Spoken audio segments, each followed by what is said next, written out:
Mission Log Live is brought to you by Eagle Moss, Hero Collector, and their collection of exclusive Star Trek visual reference books and other great titles and gifts waiting for you at herocollector.com/books. Use the promo code Mission10 at checkout for 10% off all books and graphic novels. And that was an inauspicious start to the show, but hi, it's time to do the thing that we do with all of you. It's Monday night at 7 p.m. That means it's Mission Log Live, and that means that I'm John Champion. And I'm Holly Amos. Tonight on the show, your calls, your opinions, and your comments on Star Trek Discovery Season 3, Episode 5, Die Trying. How's life treating you guys in the 32nd century? Let us know by clicking on the Zoom meeting link or use the one tap from your smartphone or call us at 669-900-6833. Make sure you enter the meeting code and password and you will be let in. Yes, yeah. So here's the thing. I've had, I've got the iPad there, so I look at the chat, but I didn't realize that the volume wasn't down. So then I get that delay. So I'm reading, getting that cold open, just nailing that cold open for Eagle Moss, right? But meanwhile, I'm reaching over here like, oh, wait, turn that down. No, I don't want to hear myself on a delay. That's bad. So then, is that your excuse? Yeah, just never do two things at once. I'm not even gonna touch my glass of water because I cannot be trusted to do more than one thing at a time tonight. I will touch my glass of water in my cup. Look, you're good. You're like a professional. You can be in a show, present, talking to me, and enjoy a beverage as well. How you doing? Now you showed off your glass of water, your sort of Klingon tankard there. Are you gonna show off your new filing cabinet? Oh God! Why are you guys? It's not even a filing cabinet. Okay, now I have to tell the story. It was Twitter drama. I was on Twitter. It was. Yeah. I was expecting something to be delivered today for a client, and it's UPS, and I've been waiting all day. And they usually have this live feed of like where the truck is, but it wasn't working. Mm-hmm. And so like I have no idea where the truck is. I had no idea, and I was like, Murphy's Law says they're going to deliver it when I'm in the middle of the show. They didn't, but somebody was like, oh, you should do an unboxing. I was like, it's a file, but it's not even a file cabinet. It's not even a full file cabinet. It's a filing frame that fits into an existing drawer to make it a filing cabinet. Got it. That is less exciting than a file cabinet itself. Well, no, I mean, I think I can speak for myself and all of our Mission Log Live listeners when I say that we are very happy for you and your drawer that goes into your frame. The irony that it's actually too big and I have to return it. No. Oh, no. Okay. All right. Sorry to disappoint everybody in the audience. But so speaking of everybody, thank you for everybody who is joining us tonight. Great to see familiar faces there. There's Paul, there's Rebecca, there's Joyce, there's Narda, there's Chris, there's Kenneth, there's Sam. And by the way, Sam says, I'm really debating whether to stay up or asleep. It's 3 a.m. in the UK. Sam, thank you for staying up, at least for right now. We understand if you fall asleep in the middle of it or if you just need to bow out. That's fine too. You can watch us later, but thank you for being here live with us now as we start the show. There's Dennis, there's Vince, there's Scott Palm. Hey, Scott, what's up? There's, Dominic. Okay, so Dominic, I missed his comment here. I love this. He says, loving our quick 32nd century Starfleet info pack scene, organic hulls, distortion fields, sustained by the collective energy of all the ships, new Constitution classic event 2000, detached nacelles, and a flippin' flying rainforest, and it's all canon. I hope that made your day, Dominic. That is, quite the mouthful, and that is awesome. There's Marina, there's Dennis. Let's see here. Oh, Dennis says, I watched Elementary Dear Data this weekend and wondered, how about a Moriarty series? Dennis, they're making like a series for everything now. So pitch it. It might get made. He's stuck in a box. Yeah, well, so the further adventures of Moriarty in a box. Why not? He doesn't know. He doesn't know that at all. You got Paul. You got other Paul. Paul wants to know if that's blood wine in the cup. No, it's just ice water. Okay. Because I'm sitting underneath a hot light, and it's not as cool as it should be in Southern California for the middle of November. Still the drink of a warrior. There's John Arminios' greetings, Mission Log compatriots. So many people joining us and saying hi. There's Paul. Paul says, such an interesting life for Holly. I think between the filing cabinet and the ice water, he's got you nailed. And then David Takeshi, he recommends doing half a thing at once. And I think you're probably correct. Ooh. You're absolutely right. And Paul, other Paul says that's 3. They have a quorum. You got a Paul Fecta. So that is absolutely sure. Oh, and Paul 2, who's actually Paul 1, says Schrodinger was in the box. Okay. So, not wrong at all. Welcome to everybody. It's great to see you all here. And now I know that you're doing what you need to do, which is clicking on the Zoom link or picking up your phone and either hitting that one-tap link on the phone or dialing us the old-fashioned way. And then you'll talk to Earl, and then Earl will talk back to you, and then Earl will connect you through to us, and then we will talk about disco. Is that disco shirt that you've got there, Holly? Did you order that? Because like there were a lot of them around at the time, or was that a CBS, like a here you go, you're part of the family? That one. Yeah. Okay. I took it from the archive. Good. Get those perks. I remember we got a box of like 100 of them. It was the first season that they wear this, right? And they go jogging. Yeah. Yeah. Right. I remember when that came out and people online were like, oh, here's this the shirt. Like, why would they have that? Why would their shirt say that? And then suddenly they're just everywhere. And I think people embraced it and embraced the idea. I have the shoes too. All their shit. You do? Yeah, the actual. I do. The Nike. Cool. Yeah, they were not easy to find. I had them shipped from Russia. Ooh. Wow. And they ended up being a half a size larger than what I had ordered. And I was like, I don't have the capacity to send them. I'm just going to wear them. So I did. Yeah. All right. Awesome. Flopping around Star Trek Las Vegas in my clown shoes. Very cool. All right. So we'll give you a quick recap of what is coming up, and then the poll, and then we'll do the story. And then it's time to talk to all of you. So much happened in this episode. So let's talk about all of it. Of course, next week, Mission Log Live will be back with Norman and Holly, and you guys will be discussing Star Trek Discovery Episode 6 of Season 3, Scavengers. Can't wait for that. And then this Thursday on Mission Log, Ties of Blood and Water, as we're getting kind of close to the end of Season 5 of DS9. So looking forward to that. And as you may have noticed in the past episodes, and then Norman made a point of pointing it out last week, our promotion with cufflinksinc.com is happening right now. So I've got one on. I've got the lapel pin on right here. You can check that out. And then I'm going to show you a little closer. Here's another one of their very cool lapel pins. So shiny. I know, right? They're small. They're like an inch, maybe a little less than an inch tall. And well, let's see. The one that I'm wearing is about an inch. That one's about 3/4 of an inch. They're very cool. And they're giving away, they're so generous. They're giving away 5 each to our listeners on Twitter and Facebook. So if you go to Twitter, if you go to Facebook, pinned at the top of our pages there, all you have to do is like that post, tag a friend. That's it. And then we will randomly draw numbers from the number of people who tagged somebody, and then you win. That's it. So if you tag somebody, but you want to win, or that person wants to win, make sure that they tag you back or tag somebody else. We'll just keep it going. That'll be open until December 1st. So you got a few more weeks to do it. Like it, share it. You know what to do all that stuff. And then 5 random winners from each. And then the good people at cufflinksinc.com will send you your lapel pin. I don't know which one you're getting. I'm just showing off that they have multiple. So, yeah. So it's a surprise. You will all be surprised. Look at Tate says that he's waiting for an Ichaya reference. Me too. Yeah. Okay. Now, because we had, now they brought back the Selat in Enterprise. Yeah. And then we talked about the Selat again in season 2 of Disco. Just a little bit, just a little reference. I want to see Ichaya though. Yeah. We'll only see him in the animated series. Yeah, I don't know if you will. Oh. I don't know. We'll see. Yeah. Flashback scene. All right. So before we get to tonight's story recap, Holly, you're going to fill us in on the polls. Last week we did Best Trill episode. We got 82 votes. TNG's the host got 11%. DS9's Dax got 36%. DS9's Equilibrium got 21%. And Disco's Forget Me Not got 32%. So Dax won.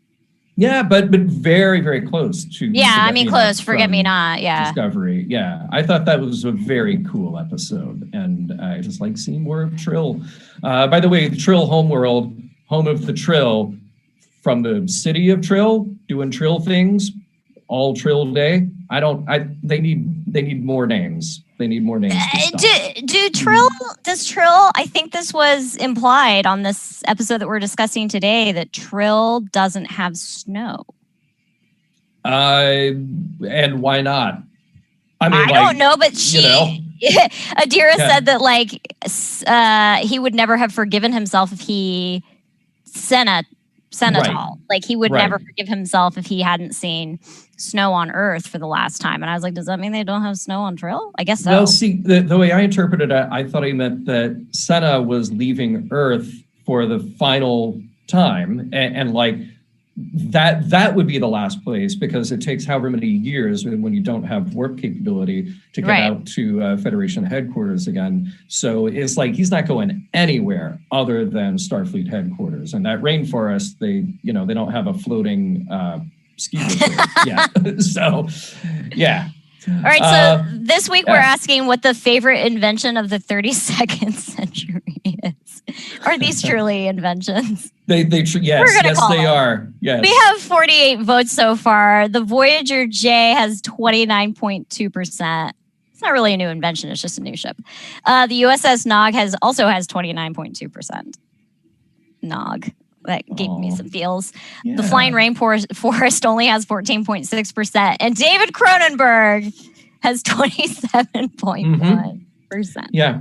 I'm making that canon now, that David Cronenberg is an invention of the Not even his character, century. The actor. No, just David Cronenberg, director. Okay. And he has to then come back in time to the 20th century to do his work, to create all these great films like The Fly and Scanners and many others. Yeah. By the way, Alan, responding to your comment about snow, says he can't chill and Trill. No. Yeah, he did. And then and Paul 3, maybe Paul 4. Paul 4 says, actually, I think Trill's proper name is Trillius Prime. Is that right? I think they're just running out of names. I think that's the problem. Yeah. All right. Well, let's get to our recap, and then we will talk to some of you. We've got a couple of callers lined up, but there's room for more of you, so you know what to do. Hit the link, pick up the phone, do the thing, talk to the guy, then you talk to us. All right, here we go. Die trying. Wow, 930 years in the future, and they made it. Disco has arrived at Starfleet headquarters. There's the Voyager J, and there's USS Nog, and the Flying Rainforest, and other technology that is blowing our damn minds. There's also a highly suspicious, somewhat abrasive staff ready to greet the ancient interlopers. Commander-in-Chief Vance points out the communications are still shaky. There are places at war. None of the stories from Discovery make any sense. And there's also a bunch of Keeley who are dying in the sickbay. Welcome home. But Disco's crew will need to be interrogated by a bunch of weird AI holograms and then ultimately split up and reassigned. Whoa. Hang on right there. Yeah, this is all weird and new to everybody. And while it's really rubbing everyone the wrong way, Captain Saru is all for cooperating in order to be on the good side of the new Starfleet. Burnham has an idea to help, which might ingratiate them to the future a little bit too. Rather than breaking up the crew, why not use Discovery's spore drive to help save the dying Keeley? They're affected by a prion, a folding protein that they must have ingested on another planet. Finding a sample of the original unaffected protein would allow them to synthesize a cure. All they need to do is convince Vance to not break up the crew, at least for now, and let them go to the obvious place that has an unaffected sample, the old seed vault ship Tikov, cared for by a rotating crew of families for the last several hundred years. With the plan approved, as long as Saru stays behind as collateral, Burnham commands the Discovery crew, but with Lieutenant Willa from the 32nd century along as an observer. While Discovery is away, someone else is getting a lowdown on the 32nd century. The interview with Philippa Georgiou gets off to a rocky start when she disables a couple of holographic interrogators. This fascinates the human observer Kovich, who has spent his life observing Terrans. By the way, Terrans have not fared so well. The Empire collapsed centuries ago, and that free and easy crossover from one universe to another is all but sealed up. There's also the little matter of having discovered a genetic variation that makes Terrans, well, Terran. Back on Disco, they reach the Tikov, which, to Lieutenant Nan's surprise, is being watched over by a Barzan family. She hasn't seen any of her own people in ages since she joined Starfleet. Bad news, though, the Barzan family watching this ship is dead, all except for the father, who is phasing in and out of existence, which apparently came from a bad burst of solar radiation. It's really messing with him. And as soon as the Disco crew figure out how to beam him back into existence, his grief makes him very difficult to reason with. He comes around, though, and hands off the samples that Burnham needs so Dr. Culber can get to work on an antidote. One person from the landing party won't be going back, though. Lieutenant Nan has decided to stay. She's met one of her own, now in a time and place where she may never see one again. And this guy, Dr. Addis, is going to need her help. Discovery makes it back to Starfleet HQ. Vance is a bit more conciliatory this time around. They did, after all, bring back a sample that cured the Keelians. Disco can keep her crew together, but Saru tells Burnham that she needs to be cool. Oh, and there is something wrong with Giorgio. Don't know what yet, but David Cronenberg had something to do with it. The end.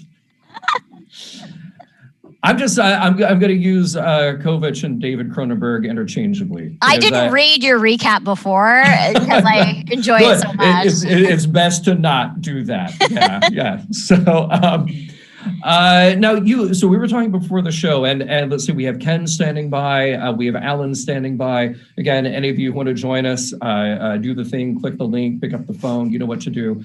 When we were talking before the show, Holly, you said that you're not a fan of horror. I'm not a huge fan of horror. I cannot consider myself an expert by any stretch of the imagination, but there are some like iconic films that I really know and can really appreciate. David Cronenberg's The Fly, I think, is incredible. And I sort of know him as a personality, this director who does weird body horror stuff, but it didn't dawn on me. It didn't click with me when I watched the episode the first time. Oh, that's who that is, because he's not really known as an actor at all. He's known as a director. And I think to have him just underplay everything was such a stroke of genius. You, not being a horror fan, not really knowing anything about him, when you saw this guy, were you just like, who's the weird, gaunt, old guy? Or what? I wasn't. So I wasn't, simply because I watched the episode. I mean, there's a lot of people that stay up and watch it like as soon as it drops. And I'm always like asleep by then because I have like 4 jobs and I have to get my beauty rest. Otherwise, I'm cranky. So I actually didn't watch the episode until late Thursday night. And by that time, I had already seen people like David Cronenberg. Oh my God. And I was like, who is that? And I have so many friends that are super into horror. I have friends that have actually been in horror films. I have friends that have directed horror films. It's just never my cup of tea. I have nothing against it. Like, I don't think that it's like terrible or anything. It's just not my shtick. And I was telling you before we went on the air, when I was in college, to put myself through college, I managed a Hollywood Video. I went down with that ship. I would literally hire people who said that one of their favorite genres is horror just to make up for the fact that like I knew nothing about that genre. So yeah, I did not know who David Cronenberg was, but I knew that this is the actor like who everybody was talking about. Yeah. Having no concept of like who he is or what he did or like why he's such a badass. He actually like he is though. Like watching his scenes, I was like, this guy, what a great addition. It was really because Star Trek typically is played with heightened drama. Obviously go back to Shatner, or go back to Nimoy as Spock breaking down in not in Mirror Mirror, The Naked Time, like from the earliest days, it's this heightened kind of acting, and there's not a lot of very naturalistic stuff. But then you take a guy like Cronenberg and you throw him in there where everything is heightened, but he is so downplaying everything. He's super baseline in it, and it's brilliant. Yeah, his scenes. I mean, obviously, the only scenes that we see him in was Giorgio, but they play off each other really well. They do. Those sequences were great. And they're both super mysterious. Like, they're both talking and they're giving a lot of information, but you don't quite understand what's going on. Right. I love a couple of comments here, and we'll get to Ken here in just one second. Tate says it's very much like a cigarette smoking man type. So going back to X-Files, and I totally get that vibe. I absolutely think that. And David says, I mean, this episode has Oded Fehr and David Cronenberg. Need I say more? It was some great casting all around, just to keep things new and mixed up. And by the way, Paul says Hollywood Video was awesome. Aw, they put me through college. Well, I don't know if he's talking about your Hollywood Video. Paul, if you ever made it to Holly's Hollywood Video, I don't know. Oh, my Hollywood Video was in Fullerton, California. Okay, so I went to Cal State Fullerton. So Paul, let us know which Hollywood Video was your Hollywood. I think video. It's an AutoZone now. The last I checked. That's so sad. I know. All right. Well, hey, let's bring in Ken, who will have our first viewer comments of the evening. Ken, welcome to the show. Hey, thank you. Great to be back. Hey, pleasure to see you. And I love your background, sticking with the theme. Very nice. For now, I'll mix it up if I call in again, but very good. It's got to go at least twice to really, get the image there. Sure. Well, hey, talk to us. What is on your mind tonight? Well, I had a couple of things I was going to mention, but I do have to just comment on Cronenberg. I knew the name in advance. I did not know what he looked like. So when I watched the show, I had no idea that was Cronenberg. And I just thought the gravitas that he gave to the screen. I mean, you just hung there. And again, like you said, very understated, but somehow at the same time, very impactful. So I fell in love with the actor, the character immediately. And I really hope they keep him, later in the season. I do too. Because it's like you watch all of that and just go, something is up. This guy is the smartest guy in the room and probably has been for a while. What more are we going to learn from his presence there? And by the way, I don't want to derail this too much, but David in the chat here just said he just looked it up. David Cronenberg lives in Toronto. He was just chilling down the street and they found him and said, hey, want to do Star Trek? And I saw when I went and looked up David Cronenberg when I saw everybody talking about like why I was like, why is this guy such a big deal? And I went and looked him up and I saw that he lived in Toronto and I was like, well, it's because he lived in Toronto. And I imagined them actually doing that, just like him perusing around Toronto and then being like, hey, want to be on Star Trek? And he was probably like, can I wear my glasses and a tie? And they were like, sure, you're a David Cronenberg. Come wear whatever you want. So, yeah. Hollywood Video update, by the way, Holly. So even though Paul did not go to your Hollywood Video, Jim Stoffel did. That's his hometown. Wait. There were two Hollywood Videos in Fullerton. But I worked at both of them. I worked at one on Orangethorpe and I worked at one on Yorba Linda Boulevard. That's the one that I managed. Jim, we're going to need clarification here, okay? Which one? And when? So when you get around to it, this is very important. And Holly, I mean, you were just, that was college. That was like a year and a half ago, right? Shut up. No, it was like 11. It was 11 years ago. Thank you very much. Champion. No. All right, Ken. What else? Your impressions of well, I was kind of blown away in a nice way. The way they brought in multiple new mysteries, and we've had the burn. It's supposed to be the defining mystery of the season, but now all of a sudden you've got what the heck is going on with Giorgio. Yeah. And then they throw in that nice little thing about the song, which is like a B storyline. It's like, that's actually grabbed me as much as the Giorgio line. Do you have theories about because I have a theory. About which? About the song and like why people know it and like why, I mean, it's such like a passive comment. It's such a throwaway comment at the end of the episode. Yeah. But the way that the writers are, like, that's actually important information. Oh, for sure. Like, why? You mean it's maybe in the ether? Well, the first thing that I thought of was TNG Silicone Avatar and how the crystalline entity was destroyed. So Dr. Keela Maar like puts out a frequency and it like destroys it. And I was like, what if this song was transmitted from somewhere and everybody like was subconsciously hearing it, and that's what the burn was. Yeah, well, yeah, exactly. I was going to say, that we know that all the ships all the lithium went at once, which was something we don't understand, how you could get everywhere in the galaxy or in the quadrant, at least at once. But maybe the song could have been part of that because, again, it had to saturate the entire region. So maybe they're connected in some fashion. How they would be, I don't know.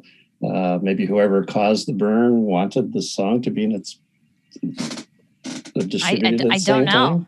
I think, these things are most probably related because I don't think any of this, clearly nothing is by accident when they're writing a script and plotting out a story like this. So now Chris Riker says the song is Baby Shark for the 32nd century. No, Chris, no, it's definitely not. We hope not anyway. But yeah, there has to be some tie-in to that thing. And clearly they're trying to lead us along by even somebody like Vance saying, look, we just don't know. There are more theories than we even know what to do with, and there's no evidence around any. Yeah, he also said that, like, do you have any pieces of info that we've overlooked? And I'm like, maybe the song was overlooked as a theory. Could be, yeah. And you have to think, obviously, by putting Disco there with the spore drive, that they, of course they're there to drive this along, to give them evidence that they don't have. So, Tate says in chat, Alan Moraine. No, how dare you, Tate? How dare you? Can't. Oh no, it's in my head. Oh God. And then there's Giorgio. What's going on there? Like Champion said, it's Cronenberg's fault. Something. Yeah. You know what? The way that she was acting, did they replace her with an AI? That's exactly what I was thinking. That it looked like maybe she hadn't completed downloading. The only problem with that is, why is she standing in the hallway for the download? Whatever they're doing with her character could be how they offshoot her into Section 31. Because yeah, maybe the real Giorgio is now off in Section 31 and they replaced her with some kind of LMD to cross universes here, which is maybe not fair. I hate to think like what's going on in the storyline in terms of other shows that we know are in production, but I feel like that's unavoidable. Right. But you know what? I had this conversation with a couple of people away from the show, friends of mine who watched Discovery, and they were feeling like in the first 4 episodes, especially because we're getting the carryover of the Giorgio that we met way back in season 1, and they were saying like, okay, come on. Like enough of this sort of one-note Giorgio, the badass emperor who just always has a snarky comeback, is always going to have a fight scene. When are we going to move this character along? When are we going to give her some dimension? And I feel like now, finally, in this episode, we're starting to see what that will be. We don't know where it'll lead. We don't know how profoundly it will change her or what she will become. But at least we know there's a crack in the armor. And because I don't think, like, if you're saying to me that, Michelle Yeoh, who I think is a terrific actor, if you're saying to me she's going to get a series lead as Philippa Giorgio, the former emperor of the Terran Empire, and that is the lead of the series, I would have no interest, because all we've seen is just her delivering the one-liners and kicking butt. And I'm okay with that a little bit of time, but not all the time. But you don't think that she has the dimension that's needed to carry, because I think about Giorgio the same way that I sort of think about O'Brien, because Giorgio has had quite a ride. Like she was in the Terran Empire Mirror Universe, and she went over to Prime, and now she's in like Future Prime. Like she's gone through, like she's jumped all over the place. And I mean, I think of O'Brien and how he was this nameless extra in the pilot of TNG, and by the end of Deep Space Nine, he had like a middle name and a backstory, and had gotten married and had kids and had pets, and like maybe this is the beginning of a new O'Brien where it starts off and you're like, and then like by the end of everything, she's the most developed character. Yeah. And if anyone in the show is disconnected, it's Giorgio, like you said, the 3 different universes basically that she's inhabiting. Yeah. It's interesting enough exploring what happens to the Discovery crew as they go 1,000 years in the future and lose every connection they have. But Giorgio has done that twice now. Yeah. There's potential there for really exploring, there again, cracks in her armor, as you said. She never shows anything. She's always under control. You may see her crack because of this. Yeah, and there's a lot of people in the chat that are like, she's having an emotional reaction, having just found out that the Terran Empire collapsed, and somebody compared it to when B'Elanna finds out that the Maquis collapsed in Voyager.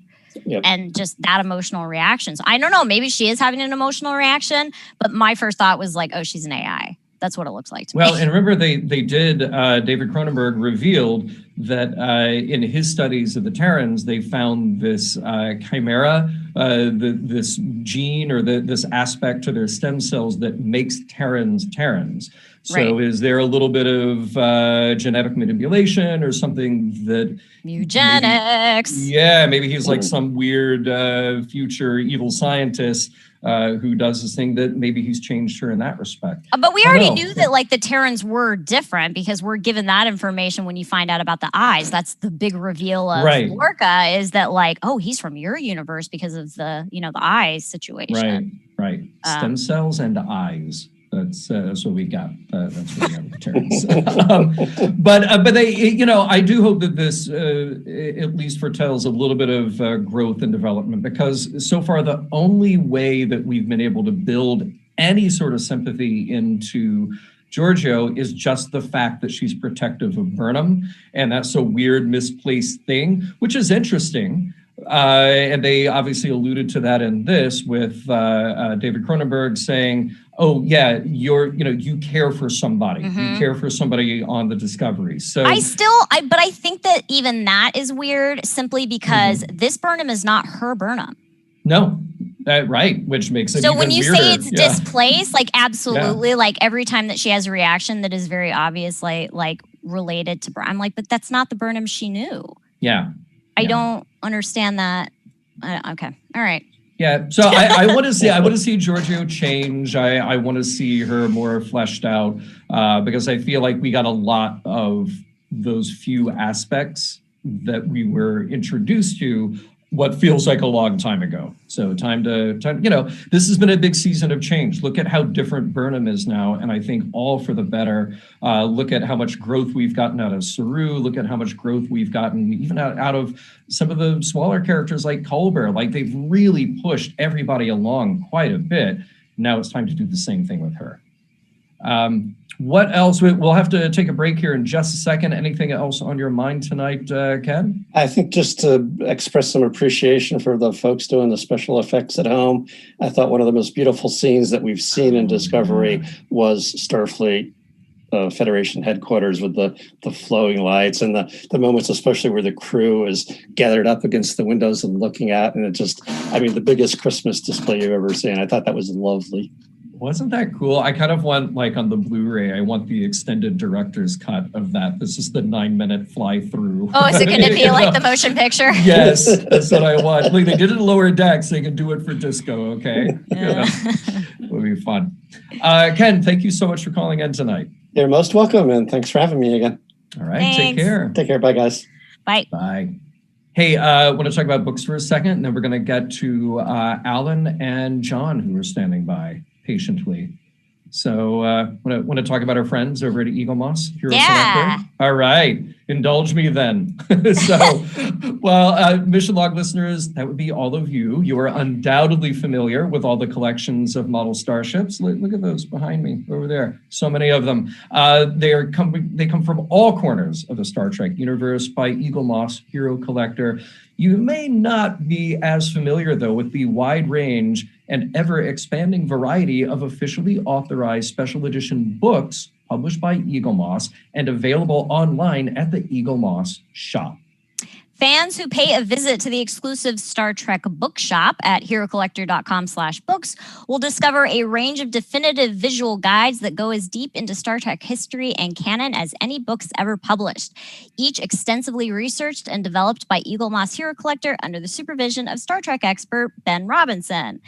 Both books from the Star Trek Shipyard series present a timeline of almost every ship that has ever appeared in the Star Trek TV shows and movies, from the original series forward to Discovery, backwards to Enterprise. Some of these volumes are dedicated exclusively to Starfleet ships, while others focus on ships from other members of the Federation, including Vulcans, Andorians, Tellarites, and Bajorans. Are they still members of the Federation? I don't know. We're going to find out. Well, hopefully we find out. Books in the Designing Starships series boldly go where few have gone before, deep into the scenes. Deep behind the scenes into the conception, development, and details from ships from every era. There are even volumes from the comprehensive official Star Trek graphic novel collection. Hey, I'm going to show you something here. I think the B-roll, Earl, if we can kill the B-roll here for a second. So I'm so happy to have it. Put the dust jacket away because I don't want to mess it up because it's so nice. But the Star Trek Voyager book, big, glossy book, and it's awesome. And I always like to just flip through and find something that I didn't know, something that grabbed my attention, right? So here I've got the chapter on Neelix's galley, because I think you know me well enough and all the listeners know me well enough to know that if there's a chapter about food, I'm going to find it. So in here, they talk about requisitioning this galley and having 24th century technology, but with traditional cooking tools, like Neelix using a wide pan similar to a Chinese wok commonly found on Earth, which I'm going to say is a wok. Thanks, props department. Yes, very good props. And then I love this. There's a picture down here that is many of the dishes prepared by Neelix came from the Delta Quadrant cultures with unusual ingredients that were often unfamiliar to the crew of Voyager. And I'm going to hold that up. That's this little picture down here. I'm going to call that rice noodles. So there you go. You know what, though? Voyager had a food stylist. They did, who's very good. And she did a good job at finding stuff here on Earth that looked alien. I would never turn down that bowl of rice noodles. But so that is the kind of detail that you will find in this book. I mean, just every page has got awesome stuff in it. So check that out. And most importantly, if you go to the Eagle Moss Hero Collector site, herocollector.com/books, and use our promo code Mission10, you'll get 10% off of, well, just about everything. It doesn't have to be Star Trek books. It's everything. Great gifts. Please get them for yourself, get them for friends, get them for family.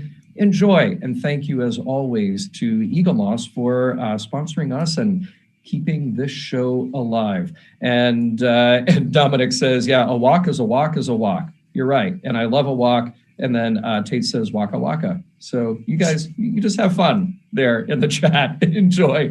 Talk amongst yourselves.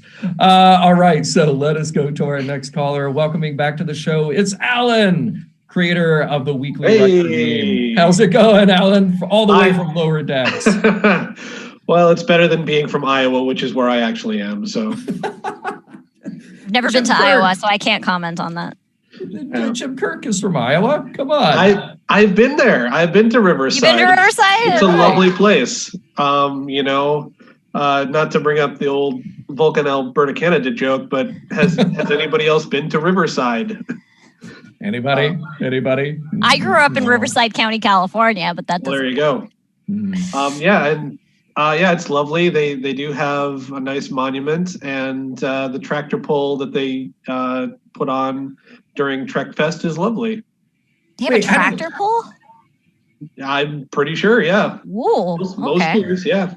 How do you tie this to Star Trek? Or there is no tie. They're just like, there's people here. What do? We do tractor pulls. So that's what they have in Iowa. Exactly. Yes. It's a tractor trek.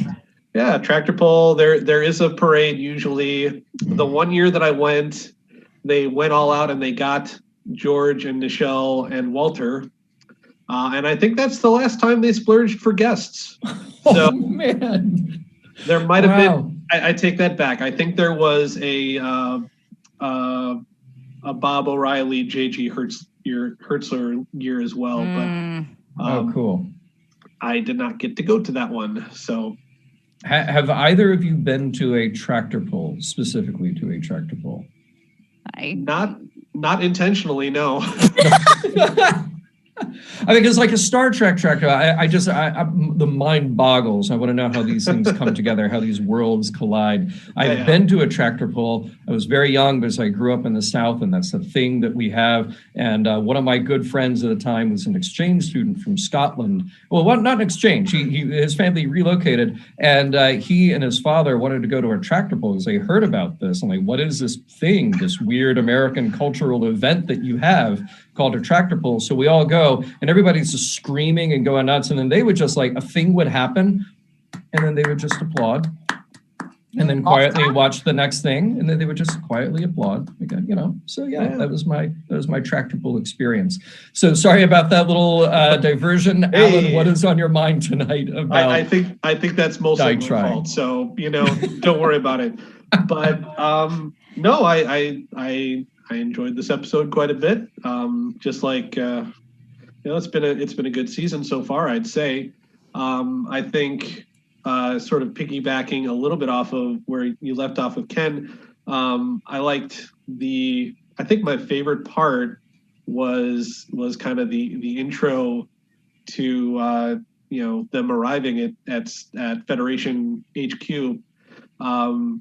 Although I have to say that everything with the big fanfare music and everything, everyone seemed really happy. And it was the first 5 minutes of the show. And I was like, guys, this is not going to last. Pace yourselves. In a different venue, my first thought was, the last time I remember people being this excited, sci-fi people being this excited about getting anywhere, they thought they were getting to Earth, and that didn't work out too well either.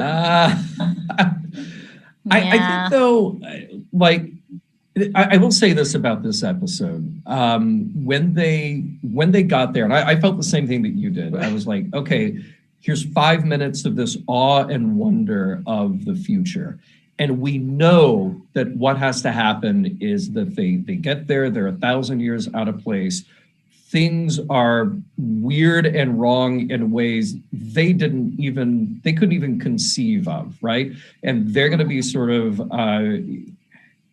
they will be looked down upon. They will have bigger and bigger struggles ahead of them, just trying to acclimate to what's happening. They won't be trusted. There will be all these problems, but then you have to get to a point where they are trusted by Starfleet in the 32nd century. They are able to prove themselves. They're able to save the day in some way and forge a new kind of cooperation. Like, those are the beats that we had to hit in this episode. Oh, yeah. And I wrote this note to myself when I was watching the show, which is, I knew it was coming, or at least I expected what was coming. I feel like I knew it was coming. I feel like it was, in a way, predictable, but I'm so glad that it was. And that's a very fine line. If you just serve me something in a TV show where I go like, okay, well, I could have seen that coming, it's a bit of a letdown. It's a bit of a bummer, right? You feel like they weren't very creative. But when it's something like this, where I'm still along for the ride, I'm still invested in the characters, and I'm glad to get to that point where I felt like we were going all along in the episode, that just feels gratifying. It feels like a relief that in the end, there was this coming together, and hopefully leads to more and better in the future for them. But there were still things that surprised you, right? Like I knew absolutely. that they were going to show up and it was going to be fanfare and stuff like that. But there were two instances that made me tear up, and they were really similar. It was when Saru found out that Kaminar had joined the Federation, yes, and when Nan found out that Barzan had joined the Federation in the 25th century, because they both had the same reaction. And finding out that both of those worlds had joined the Federation at one point, it gave me a lot of feels. Oh, good. Yeah. Which I didn't expect, because obviously that's a detail that I didn't expect them to work in. So yeah, I mean, that's sort of again, it's sort of all tying back into this idea of the Federation coming back together, and even people that we didn't realize were part of the Federation, that's we've got to get them back too. I was not expecting seeds to be as big of a plot point as they were this episode, but I thought that worked rather nicely. That's not a new concept though. Like we have one here in Norway. Oh, yeah, absolutely. Yeah. But do we think that it being on a ship is the best idea though? Apparently not. It was convenient for the storytelling, but I was also like that. A lot of things. I mean, they were stuck. You find them and they're in an ion storm. I'm like, they could get attacked by somebody who doesn't know that they're, or doesn't know or doesn't care that they're trying to do good, or what we see as good is how. I mean, they could crash. There's so many things that could go wrong, and I was like, why is it on a ship? Space birds could come. Space birds. Nobody wants that.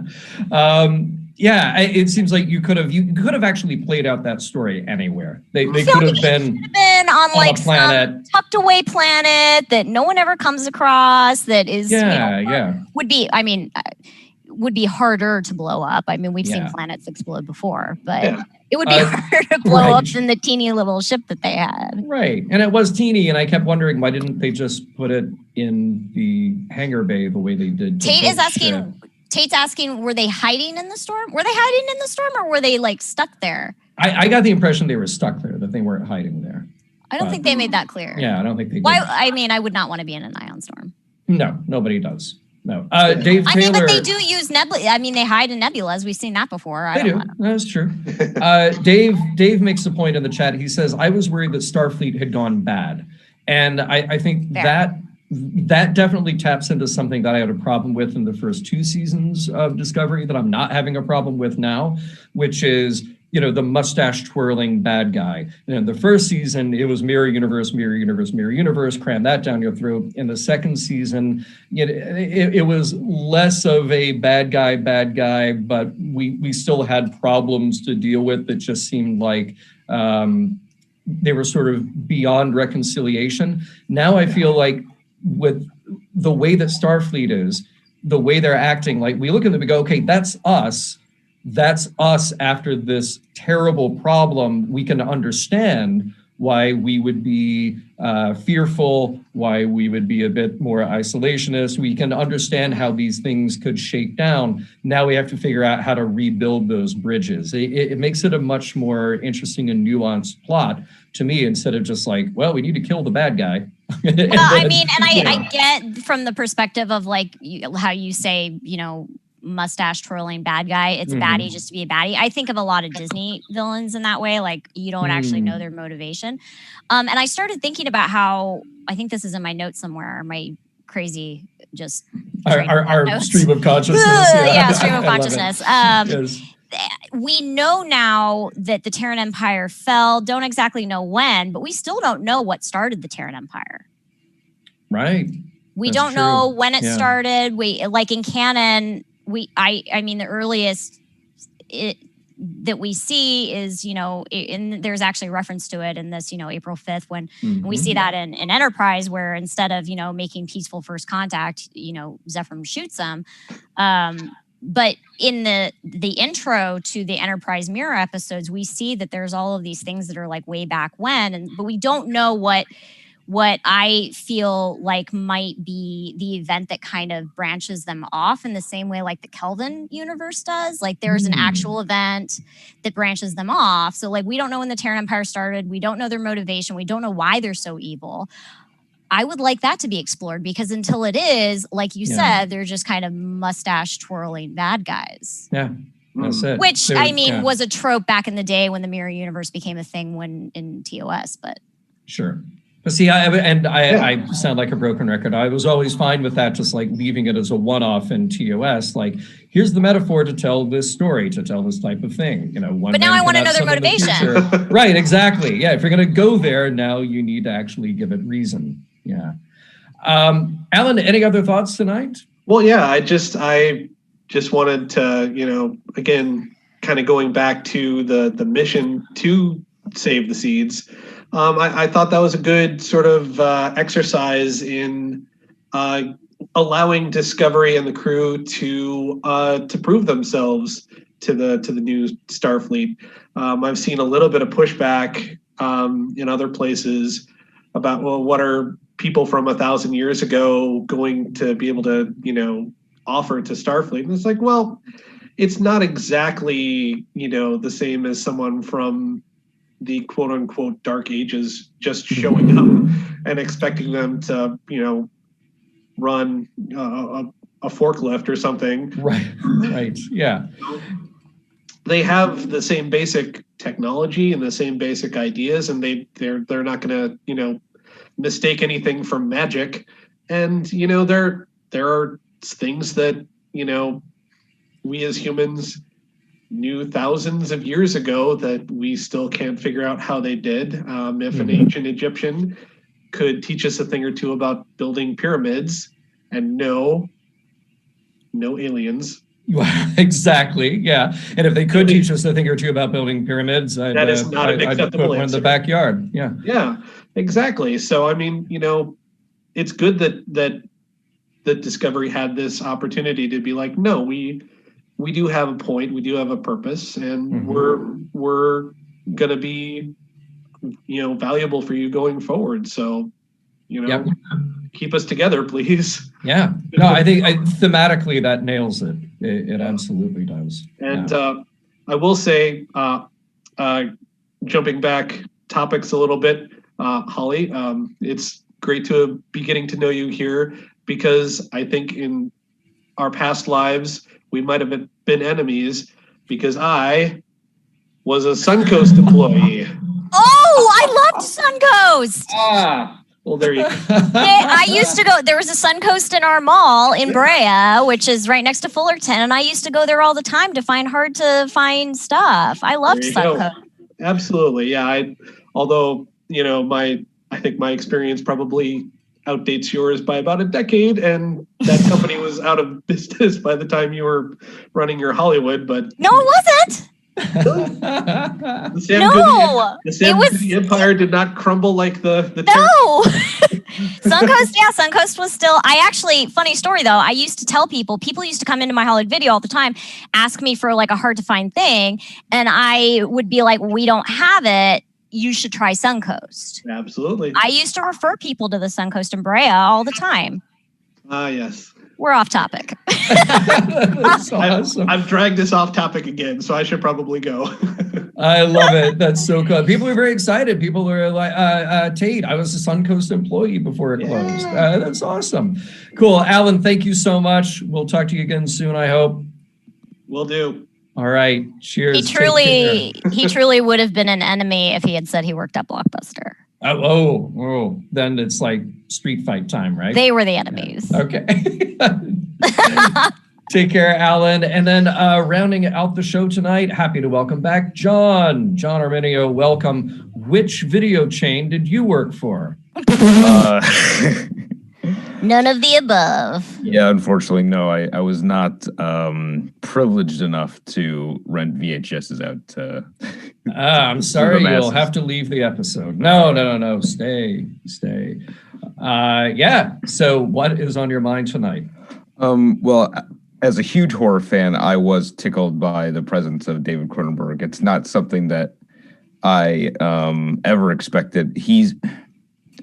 he seems very aloof when it comes to popular culture. Like it's just not something especially big franchises, just not something that interests him. Mm-hmm. Like if he didn't know who Batman was, it wouldn't surprise me. But he has been appearing in like independent Canadian horror films and short films for decades. Wow. He just sort of pops up into like student films and stuff, just like to do a favor for a fellow Canadian filmmaker. So yeah, he seems like a super cool guy. Yeah, definitely. Yeah, he's really interesting. That's awesome. I'm really sorry. I'm only figuring out who he is now. This is a shame.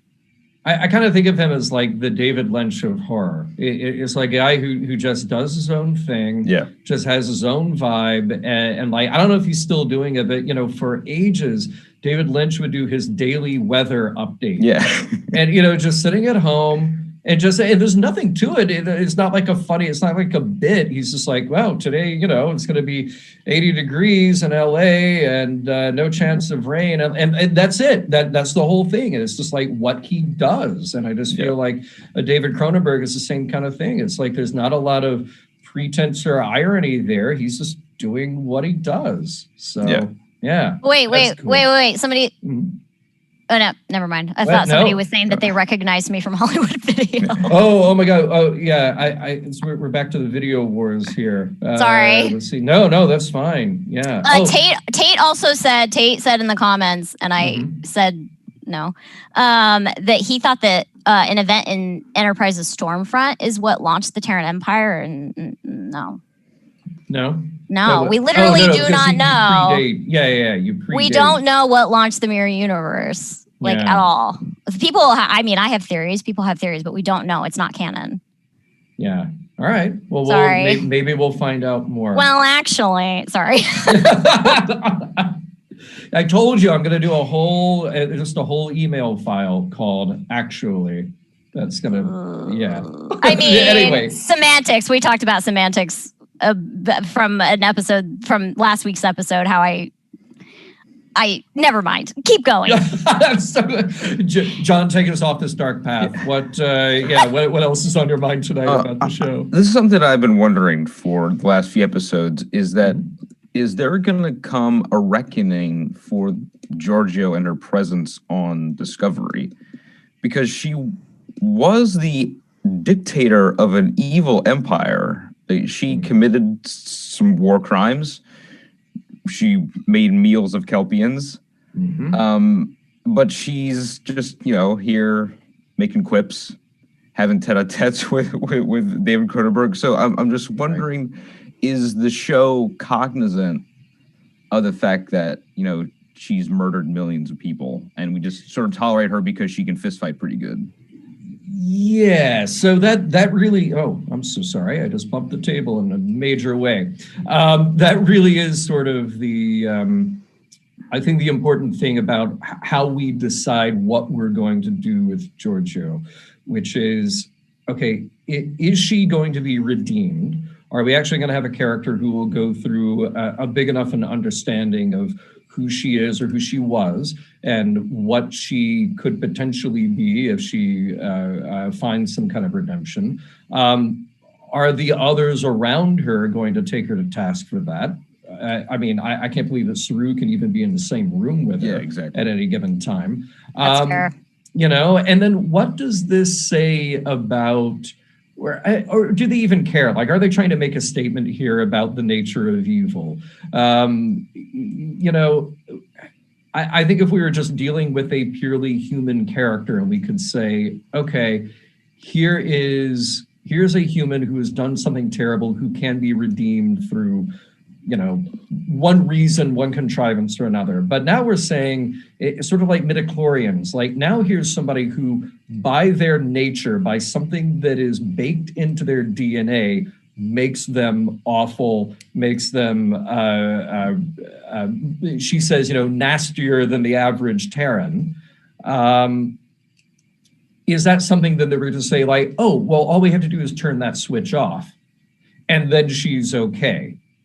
I don't know that that's necessarily fair to what all we've already learned about that character. It probably isn't fair at all. And it's definitely not fair to the legacy of shows or episodes like Mirror Mirror, because I think what made that show so powerful is Spock's sort of realization at the end of how small acts of courage could really turn things around.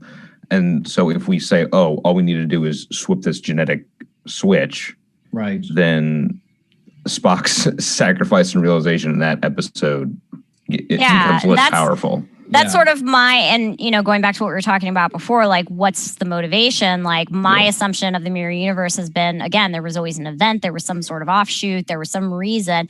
And now to find out that they're implying that it's just genetic, was it eugenics? Is that is the motivation not an actual outside source like an event, but is it genetic manipulation? And when did that happen? And I don't know, I think I might be a little bit disappointed if it turns out that they're evil. I mean, it would be better than evil for the sake of evil. But I feel like them making it like a genetic thing is, I feel like that's sort of a cop-out. Yeah, me too. Yeah. And I think at the same time, I don't think that that's interesting. Yeah. We'll put it that way.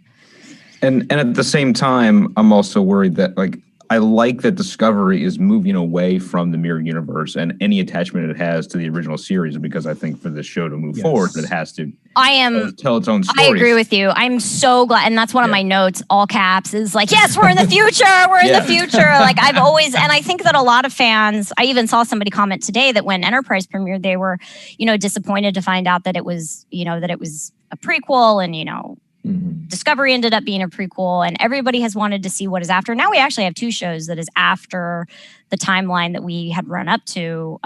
Lower Decks is technically after, and now so is this. So, there's and Picard. Yeah, that's fair. So there's three. Yeah, Picard too. I love the connection between Picard and the Kelvin universe too. That made me really happy. Yeah. But yeah, I'm glad we're in the future. We can put new stuff in without people being like, well, how does that fit? Yeah. So any sort production of values are different. Yeah. So any sort of explanation as to how or why the stuff from the original series happened would be sort of reductive for the show as a whole. Yeah. Yeah. I do. But by the way, there's a couple of quick notes here. Scott Baum says, tell me there isn't a Soong family member around still. Yes. There's so many Soongs, man. They're all over the universe. Please, Scott. I agree.